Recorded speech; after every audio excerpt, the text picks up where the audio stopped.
Do you honestly believe your country's economy or your job is safe forever? Germany believed that too, but today the world's greatest engineering giant is quietly selling off its furniture just to keep the lights on. Imagine you have a neighbor.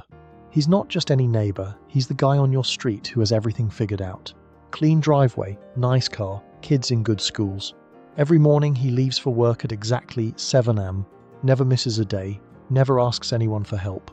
For decades you looked at him and thought, that guy will never fall. That neighbor is Germany. For over 70 years, Germany was the economic backbone of all of Europe. Not France, not Italy, not even the UK. Germany, the country that rebuilt itself from literal rubble after World War II. The country that created Mercedes, BMW, Siemens, Adidas, SAP. The country whose engineers were so precise, the whole world trusted the label "Made in Germany" like a guarantee. But here's what nobody told you. That same neighbor, the one you thought was untouchable, is quietly selling his furniture to pay his bills. In 2024, Germany officially entered recession. Twice. Volkswagen, a company that has existed for 87 years, announced it may close German factories for the first time in its entire history.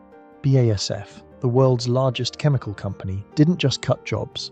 They said out loud, "Germany is too expensive, we're leaving." And BMW, profit warnings, cost cuts, silence from the top floor. This isn't bad luck. This isn't one bad year. This is the result of 5 fatal mistakes, made over 20 years, that are now all hitting at the exact same time. And by the end of this video, you'll understand something most people don't. That what's happening to Germany is a warning for every country, including yours. Let me take you back to 2011. Japan, Fukushima nuclear plant. A tsunami hits reactors melt down. The images go around the world. And in Germany, thousands of miles away, one woman makes a decision that will haunt her country for the next 15 years. Angela Merkel, Germany's chancellor, looks at those images and says, "We are shutting down all nuclear power plants. Germany is done with nuclear energy." The crowd cheers. Environmentalists celebrate. It feels like the right thing to do. But here's what nobody asked that day. Okay, then where does the energy come from? Germany needed a plan, fast. And the plan they chose was Russia. Specifically a pipeline called Nord Stream, running directly from Russia under the Baltic Sea, straight into Germany. Cheap Russian gas, reliable supply, problem solved. Or so they thought. German industries went all in. Factories expanded. Chemical plants scaled up. Car manufacturers built entire production lines around the assumption that cheap energy would last forever. At one point, Germany was getting 55% of its gas directly from Russia. Think about that number. More than half of the energy powering the engine of Europe was controlled by one man, Vladimir Putin.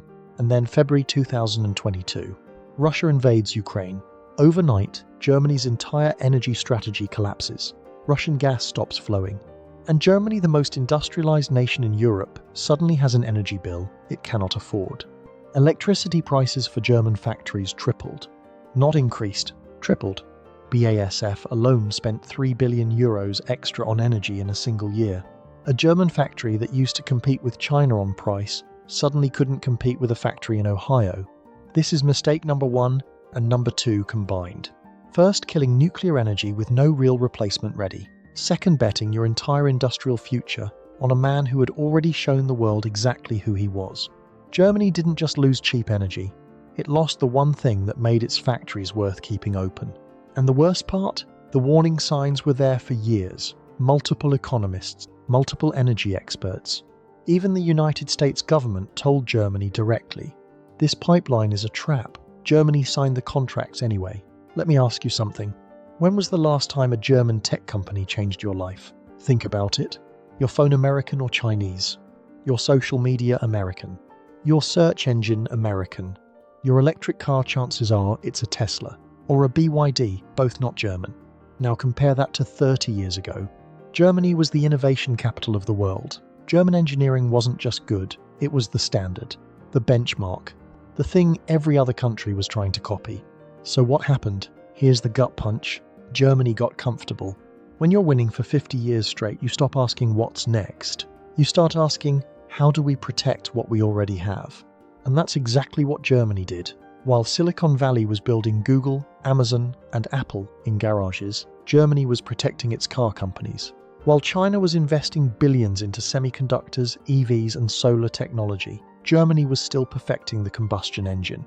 While the entire world was moving to electric vehicles, Volkswagen, BMW, and Mercedes were lobbying the German government to slow down EV regulations so they could sell more diesel cars for a few more years.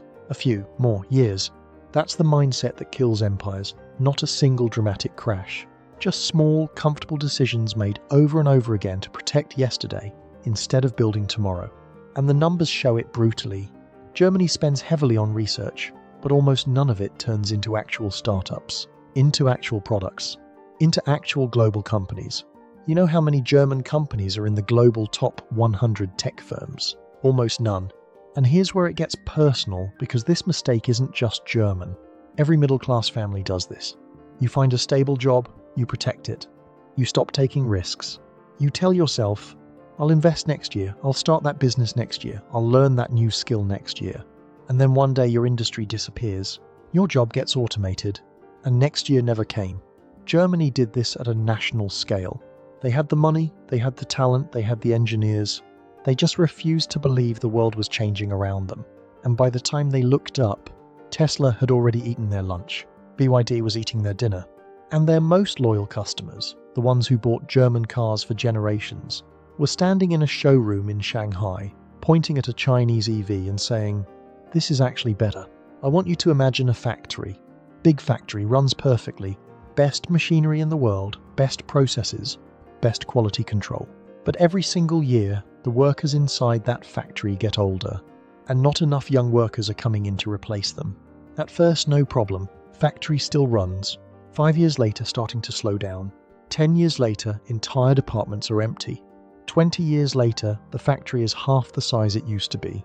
Not because of competition, not because of bad management, simply because there aren't enough people to run it. This is Germany right now. Germany has one of the oldest populations on the entire planet. The average German worker today is over 45 years old. By 2035, nearly 1/3 of Germany's entire workforce will retire. 1/3 gone. The engineers who built those perfect machines retiring. The technicians who understood those factory floors better than anyone retiring. The knowledge that took 40 years to build walking out the door. And what's replacing them? Not enough. Nowhere near enough. Germany's birth rate is one of the lowest in the developed world.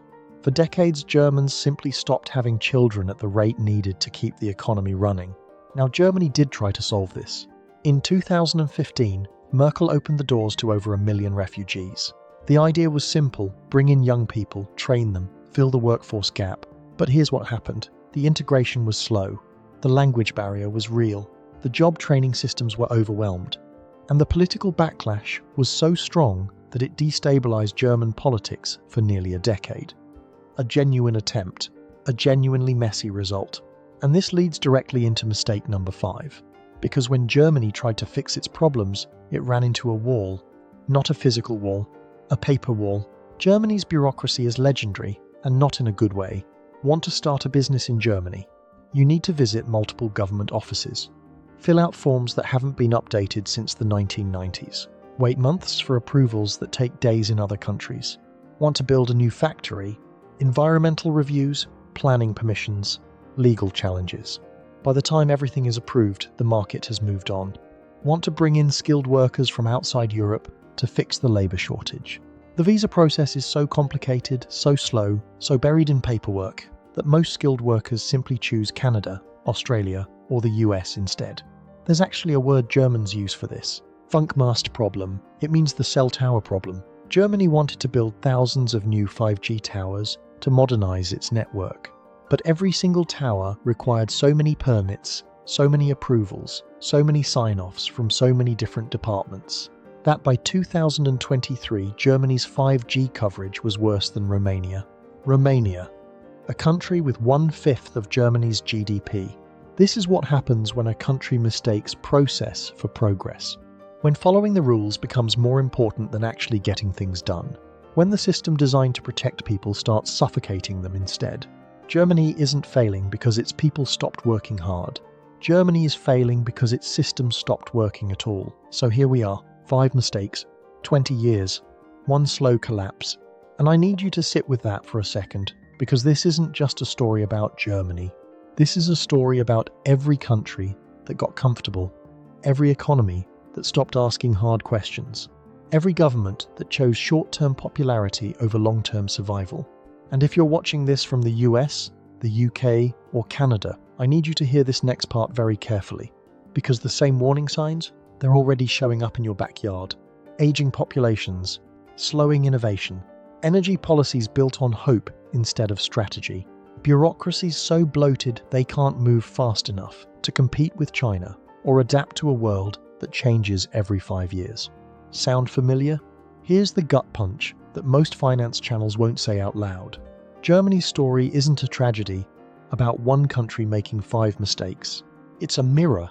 And when you look into that mirror, the question isn't, wow, how did Germany mess up so badly? The question is, are we next? Because here's the cold truth about economics that nobody teaches you in school. Wealth real, national wealth is not built in moments of crisis.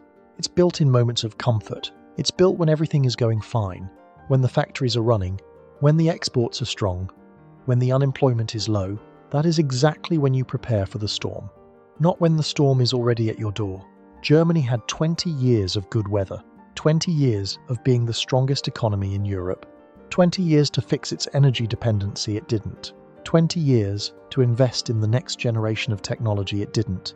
20 years to reform its bureaucracy, it didn't. 20 years to prepare for an aging workforce, it didn't. And now the storm is here. And Germany is standing outside in the rain wondering what happened. Now let me bring this home for you personally, because you didn't click on this video just to learn about Germany. You clicked because somewhere deep down you're worried about your own financial future.